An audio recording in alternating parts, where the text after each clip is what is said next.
which he sought after. For which he sought after. Hit it. Merry Christmas, everybody, and welcome to our special Christmas show. Yes. A tape submitted to CBS censors sparked immediate concern, setting off alarm bells throughout the network. What was expected to be a typical light-hearted comedy routine from the Smothers Brothers Comedy Hour turned out to be something far bolder, a sharp political message unlike anything CBS had aired before. Tom Smothers kicked off the segment with his usual humorous tone, but it quickly shifted from comedy to provocation. Just 6 days later, the show was abruptly cancelled. No explanation, no press conference, and no farewell. That controversial episode never aired, yet its impact rippled through the television industry, triggering a fierce clash between creative freedom and network censorship. It marked a turning point in the battle over free speech on American TV. To understand how this moment reshaped television, we have to look back at the media landscape of the 1960s. At the time, American TV was tightly controlled by three major networks: NBC, ABC, and CBS. These networks aired content that conformed strictly to the moral and cultural norms of the post-war era. CBS, in particular, thrived with safe, family-friendly shows like The Ed Sullivan Show and Bonanza. But as the Vietnam War escalated and countercultural movements gained momentum, CBS needed a way to attract younger audiences. That's how the Smothers Brothers Comedy Hour came to be, not as an act of rebellion, but as a strategic ratings move to compete with NBC's Sunday night success. Premiering on February 5, 1967, the show initially followed a familiar format: musical acts, gentle humor, and friendly banter. But behind the scenes, Tom Smothers had other plans.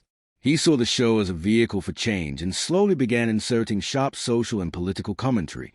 While CBS focused on numbers, Tom pushed the boundaries of what television could be. His brother Dick served as a balancing voice, softening Tom's more provocative bits to keep the network appeased. Gradually, the show evolved into something groundbreaking.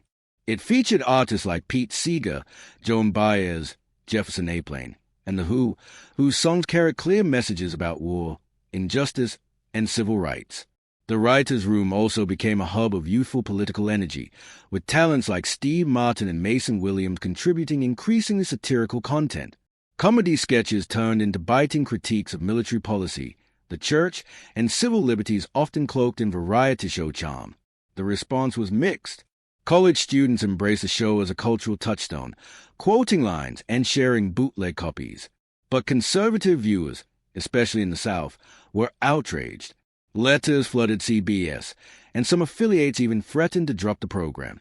Yet the ratings stayed strong, so CBS let it continue, but under heightened scrutiny. Tom often missed censorship deadlines to sneak controversial content through, frustrating network executives. Despite internal tension, the show entered its second season with cultural momentum. It was no longer just comedy, it was one of the only platforms for dissent on mainstream television. Musical guests pushed the envelope. Jefferson Airplane delivered psychedelic performances. The Who famously destroyed their equipment live.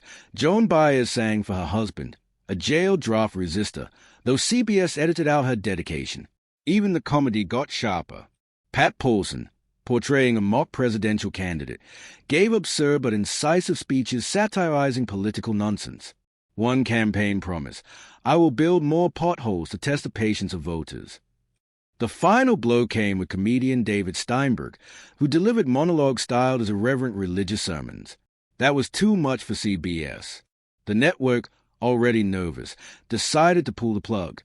And so, the Smothers Brothers Comedy Hour was canceled, its most daring episode shelved. But its legacy sealed. It had redefined what was possible on television, igniting a lasting debate about censorship, politics, and artistic freedom.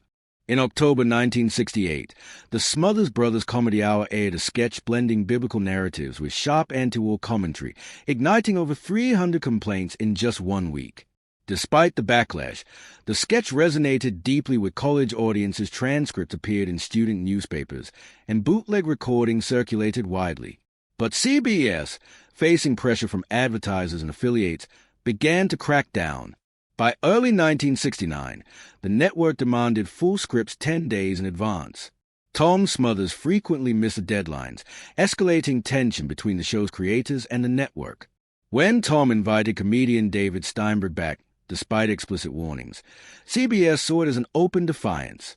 The resulting episode, produced in April 1969, featured Steinberg's most provocative but yet a sermon delivered in the voice of a rabbi that linked Moses' refusal to support Pharaoh to the anti-war movement. The line, "Sorry, Mr. President, take your army and go," was seen by CBS executives as a direct jab at President Nixon. The show ended with a symbolic musical performance by a folk group singing "No More Promised Lands," urging young people to reject lies and reshape their future. As Steinberg shouted, "Peace, not war. Preach it," and threw his shawl into the audience, the message was clear. CBS refused to air the episode, citing a missed review deadline. Tom Smothers countered that the delay occurred in New York, not on his end in Hollywood. CBS chairman William Paley demanded that Steinberg's segment be removed. Tom refused. On April 4, 1969, without warning or a press conference, CBS canceled the Smothers Brothers Comedy Hour and replaced it with Hee Haw, a tame rural comedy show. Though never aired in the U.S., the banned episode ran in Canada via CTV and quickly found its way into student culture through bootlegs. College newspapers and youth publications dissected the episode, calling it a powerful farewell to a show that had dared to challenge the status quo. The public response was polarized. Young viewers saw CBS's actions as a betrayal of free speech, and protests broke out in cities across America, particularly around CBS affiliates.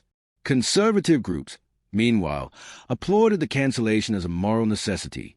The end of the show marked more than a scheduling change. It exposed the limits of what American television was willing to say during a time of deep political division.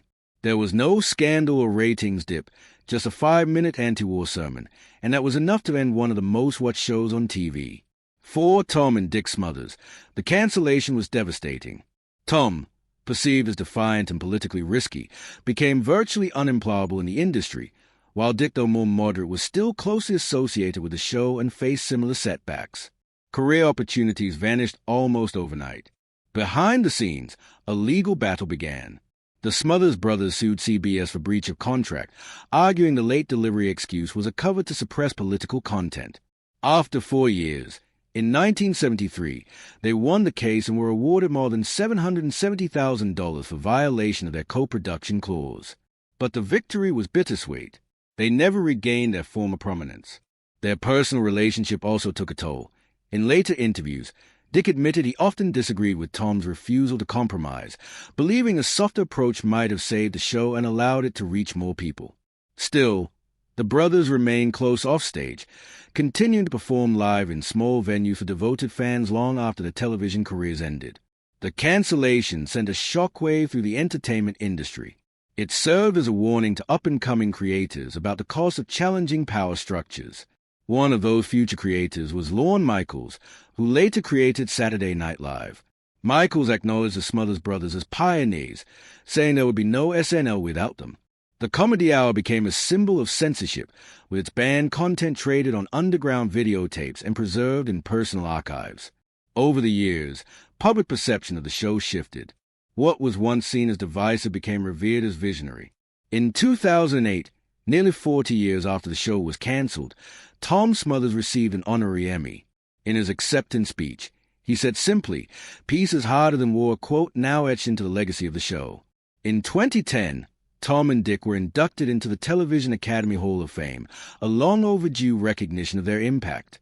Beyond their place in entertainment history, their story became part of the broader struggle for free expression in America. By the early 1970s, both brothers had even made it onto President Nixon's infamous enemies list, a symbolic confirmation that their voices had truly rattled the political establishment. By 2022, something extraordinary happened. The entire archive of the Smothers Brothers Comedy Hour, including original scripts, videotapes, and even long-buried unaired sketches, was transferred to the University of California, Santa Barbara. For the first time, researchers had access to internal documents and materials CBS once tried to erase from history. Digitization began peeling back the layers of this radical show, especially for younger audiences who had never experienced the chaotic brilliance of protest-era television.